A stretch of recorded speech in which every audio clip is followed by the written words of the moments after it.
Salam əziz uşaqlar. Mən Əmirova Zülfiyə, Hilal kurslarında Azərbaycan dili müəllimi.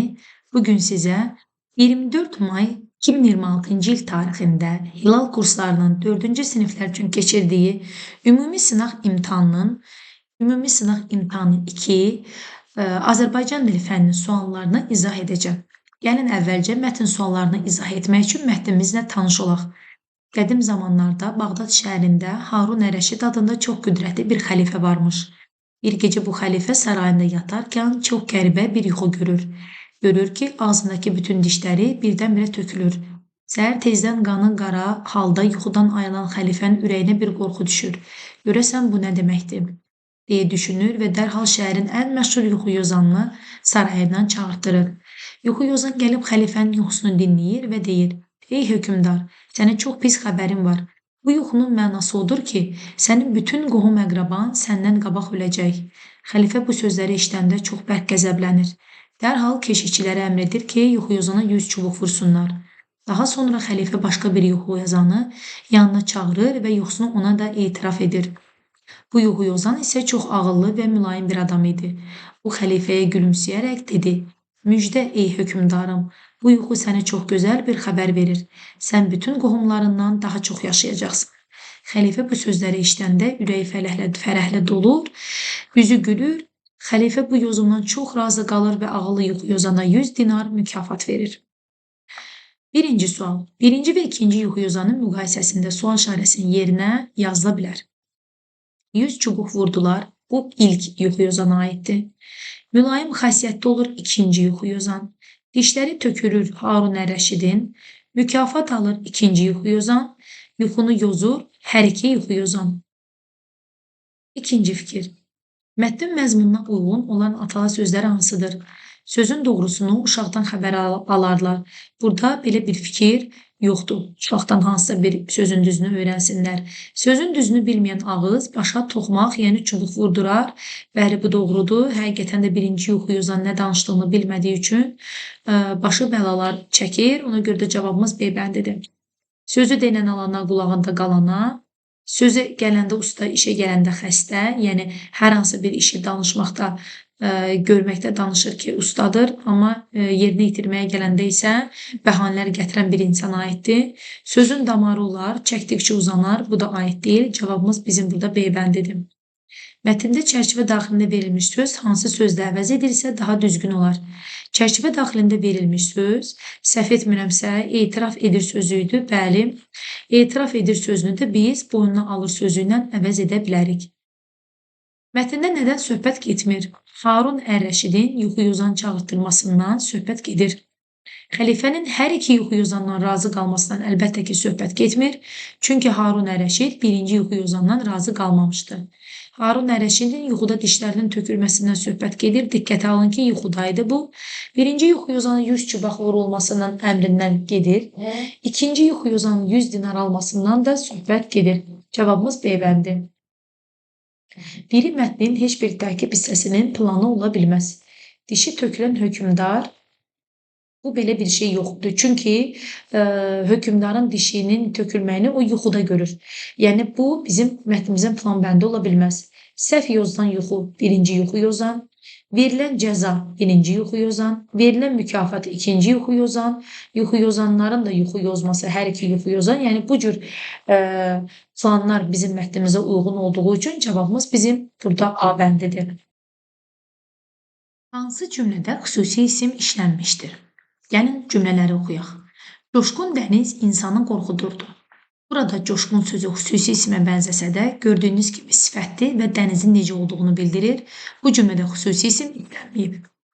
Əziz insanlar, mehriban olun. Əziz sözü də burada xüsusi isim deyil, insanların necə olması ilə bağlı verilib, cümlənin mənasına uyğun olaraq burada da xüsusi isim yoxdur. Tapdıq az getdi, çox getdi, dərə təpə düz getdi. Qaydamızda da biz öyrənmişik ki, tapdıq başqa nitq hissələrindən düzələn xüsusi isimdir. Bu cümlədə də məhz tapdıq xüsusi isim kimi işlənib. Cavabımız C bəndidir. Bahar fəslinin gəlişi ilə təbiət oyandı. Bahar burada fəsil mövsüm mənasında olduğu üçün xüsusi isim deyil. Şah əyanları yanına çağırdı. Bu cümlədə də xüsusi isim yoxdur. 7-ci sual. Verilən xüsusiyyətlərə uyğun gələn sözü müəyyən edin. Düzəltmədir, mücərrəddir, ümumidir və kökü də feildir. Satıcı düzəltmədir, lakin mücərrəd deyil. Bitki düzəltmədir, o da mücərrəd deyil. Bilik düzəltmədir, mücərrəddir, ümumidir, kökü də feildir. Güllü sözü düzəltmədir, lakin mücərrəd deyil, ümumi də deyil, çünki xüsusi isimdə gördüyümüz kimi böyük hərflə yazılıb. Xeyirxahlıq düzəltmədir, mücərrəddir, ümumidir, lakin kökü feil yox, isimdir. 8-ci sual. Cədvələ əsasən uyğunluğu müəyyən edin. Azaltma dərəcəsində olan sifət. Balaca çoxaltma dərəcəsi azaltma dərəcəsində deyil, adi dərəcədədir. Çünki balacanın elə kökü bütün kökdür. Gödək sözü bu da adi dərəcədir. Açıq yaşıl azaltma dərəcəsidir. Az duzlu bu da azaltma dərəcəsidir. Çoxaltma dərəcəsində olan sifət. Bumbuz adi dərəcədə olan sifətdir. Qaramtıl azaltma dərəcəsidir. Olduqca qorxulu çoxaltma dərəcəsidir. Masmavi o da çoxaltma dərəcəsidir. Deməli, bizdən də uyğunluğu istədiyi üçün cavabımız olacaq 2, 4, 7 və 8. Hansı cümlədə mürəkkəb sifət işlənməyib? Namiq açıq fikirli insandır. Burada açıq fikirli sözü sifətdir və quruluşca mürəkkəbdir. Bu qeyri-adi işdir. Qeyri-adi sözü də quruluşca mürəkkəb və sifətdir. Süfrəyə növbə-növ yeməklər düzülmüşdür. Burada da növbə-növ sözü həm quruluşca mürəkkəbdir, həm də sifətdir. Qara-qura fikirləri özündən uzaq tut. Qara-qura mürəkkəb sifətdir. Hava büsbütün dəyişdi. Büsbütün sözünü biz bilirik ki, bu zərfdir. Sifətin nə çoxaltma dərəcəsidir, nə də quruluşca mürəkkəb deyil. Cavab E bəndi olacaq. Verilənlərdən biri sifətin çoxaltma dərəcəsinin yaranmasında iştirak etmir. Bilirik ki, sifətin çoxaltma dərəcəsində ən, lap, daha, çox, olduqca, düm və tün sözləri iştirak edir. Təhər sözü isə azaltma dərəcəsinin yaranmasında iştirak etdiyi üçün cavab C bəndidir.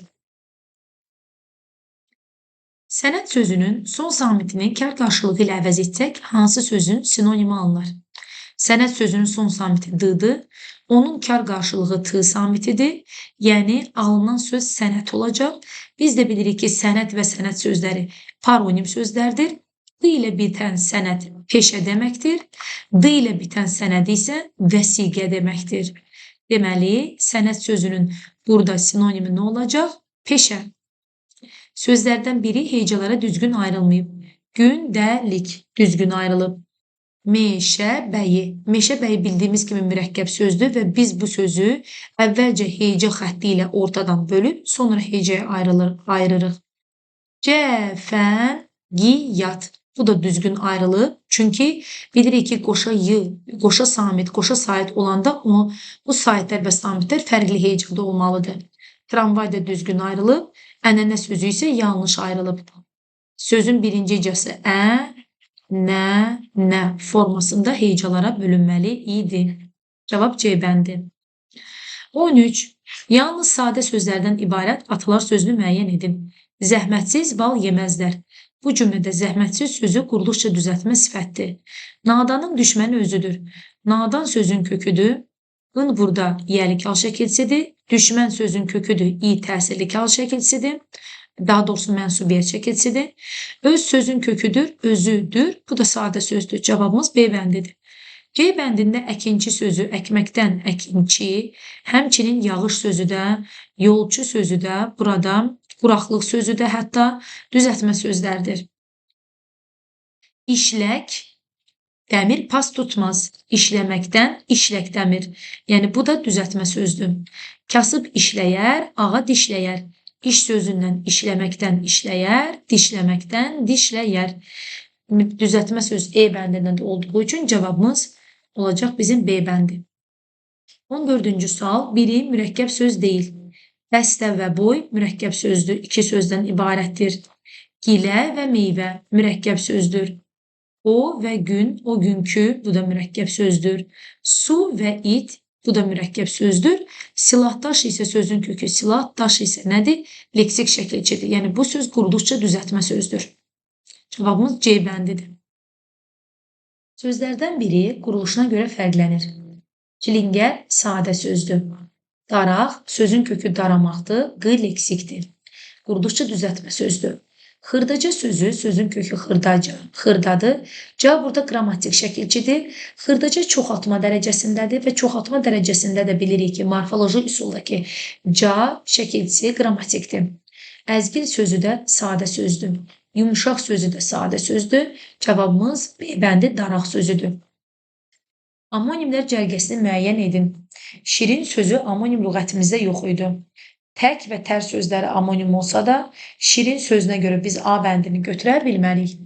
B bəndi uçmaq, çaş və yad sözləri hər üç söz amonim lüğətimizdə var idi. Uçmaq havada hərəkət etmək, bir də bir şeyin dağılmasıdır. Çaş, çaşmaq, özünü itirmək, bir də çaş əyri çəp mənasındadır. Yad özgə, bir də yad insanın yaddaşı mənasında olduğu üçün cavabımız B bəndidir. Yol amonimdir. Yuva çox mənalıdır. Kitab çox mənalıdır. Almaq çox mənalıdır. Kağız çox mənalıdır. İzlə sözü amoqraf sözdür. Vurğuya görə məna dəyişir. Dərin sözü də həmçinin vurğuya görə məna dəyişir. Dil amonimdir. Atlas sözü də paronim olduğu üçün cavabımız D bəndi də ola bilməz. 17-ci sual. Verilmiş frazeoloji birləşmələrdən biri amonimdir. Yəni biz amonim frazeoloji birləşmə axtarırıq. Ələ salmaq frazeoloji birləşmədir, lakin o amonim deyil. Rişqənd etməkdir mənası. Gözü su içməmək inanmamaqdır, bu da amonim deyil. Xoşu gəlmək, bir şeyi bəyənmək, xoşlamaq amonim deyil. Burnunun ucu göynəmək həm həqiqi, həm məcazi mənada işlənə bilər. Biz bunu amonim götürə bilmərik. Çünki amonim frazeoloji birləşmənin hər iki mənası mütləq məcazi olmalıdır. Burada isə burnun ucu göynəmək həqiqi mənada soyuqdan, məcazi mənada bir şey üçün darıxmaq mənasını ifadə etdiyi üçün cavabımız D bəndi deyil. Ürək yanmaq isə bəli amonim frazeoloji birləşmədir. Bir var susamaq, bir də var bir kiməsə halını acımaq, yazığı gəlmək. 18. Cərgələrin birində cərgələrdən biri uyğunluğu pozur. Dərə təpə görürük ki, əks mənalıdır. Doğma ögeydə əks mənalıdır. Dərin dayazda əks mənalıdır. İşıq zülmətdə əks mənalıdır. Qəm qüssə isə yaxın mənalıdır. Şücaət sözündə işlənməmişdir. Əvvəla biz mütləq sözün tələffüzünü yazmalıyıq. Bilirik ki, sözün tələffüzündə heç bir dəyişiklik yoxdur. Sadəcə burada A səsi uzanır. Şücaət sözündə incə qapalı, dodaqlanan sait incədir, ü qapalıdır və dodaqlanır, işlənib. Qarşılığı olan samitlər də burada C və T samitləri də onlarda işlənib. Uzun tələffüz olunan sait A işlənib. Qalın, açıq, dodaqlanmayan sait, qalın, açıq, dodaqlanmayan sait A-dır, o da işlənib. Xıştri samitinin cingiltili qarşılığı bilirik ki, y-dır və y samiti də bu sözdə işlənməmişdir. Cavabımız E bəndidir. Məzmunca bir-birinə əks olan ismin hallarına aid şəkilcə qəbul etmiş nümunələr hansı bəndədir? Məktəbdə bu yerlik haldır, sinifdən çıxışlıq haldır. Bir-birinin əksi bilirik ki, yönlük və onun əksi çıxışlıq haldır. Qonşuya, bəli, qonşu burada sözün köküdür, A yönlük haldır. Rayondan, bu da çıxışlıq haldır. Cavabımız B bəndidir. Otağı sözündə I təsirlik haldır. Kitab sözündə də A yönlük haldır. Bir-birinin əksi deyirlər. Dostdan çıxışlıq hal, evdə yerlik hal. Ananın yerlik haldır. Qələmi də həm təsirlik haldır, həm də adlı hal mənsubə şəkilçili söz kimi düşünülə bilər. Yəni bir-birinin əksi burada yönlük və çıxışlıq haldır. Cəm şəkilçi qəbul etmədən çoxluq bildirən sözlərdən söhbət gedir, yəni toplu isimlərdən. Şəhər toplu isim deyil, ordu toplu isimdir, adam toplu isim deyil, ilxı toplu isimdir, xalq da toplu isimdir. Cavabımız 2, 4 və 5. Hansı sözlər bitişik yazdan mürəkkəb sifət yarada bilər? Əvvəla biz mütləq diqqət etməliyik ki, bu söz sifət olsun və bitişik yazdan mürəkkəb sözü sifət olsun. Kələ kötür defsə yazdır. Xoşbəxt bitişik yazdır. Həqiqətən də bitişik yazılan xoşbəxt sifətli nitq hissəsinə görə cavabımız D bəndidir. Güllü çiçəkli defsdə yazdır. Qeyri-qanuni defsdə yazdır. İtburnu bitişik yazdır. Lakin itburnu isim olduğu üçün cavabımız D bəndidir. Tələffüzü və yazılışı fərqlənməyən qoşa samitli sözü göstərin. İzzət sözü həqiqətən də fərqlənmir. Cavab A-dır. Toqqa sözündə birinci q K səsi kimi tələffüz olunur. İttiham sözündə ikinci t d samitinə keçir. Hiqqə sözündə ikinci k g samitinə keçir tələffüzdə. Dövriyyədə də y-nın birisi düşdüyü üçün cavabımız A-dır. 24. Yalnız termin kimi işlənən sözlərin sayını müəyyənləşdirin. Feil həm termin, həm ümmüştək sözdür. Güc həm termin, həm ümmüştək sözdür. Metafor yalnız termindir. Burun həm termindir, həm ümmüştək sözdür, həm amonimdə çox mənalı sözdür. Sinonim ancaq termindir. Relyef ancaq termindir. Kök sözü də həm amonim, həm çox mənalı söz olduğu üçün cavabımız metafor, sinonim və relyefdir. Ağacdakı və dünənki sözləri üçün ortaq əlamət kimi götürülə bilməz. Ağac sözün köküdür, dakı leksik, dünən sözün köküdür, ki də leksik. Hər iki söz sifətdir, həqiqətən də sifətdir. Hər iki söz hansı sualına cavab verir? Doğrudur. Hər ikisi adi dərəcədədir. Bəli, adi dərəcədədir. Lakin hər ikisi bu sxemə uyğun gəlmədiyi üçün gördüyünüz kimi dünənki sözü uyğun gəlmir. Deməli, cavabımız D bəndidir. Hər ikisi düzəltmədir. Bu da doğrudur. Bu qədər əziz uşaqlar. Hamınıza uğurlar, yüksək nəticələr əldə etməyi arzu edirik. Hilal kursları olaraq.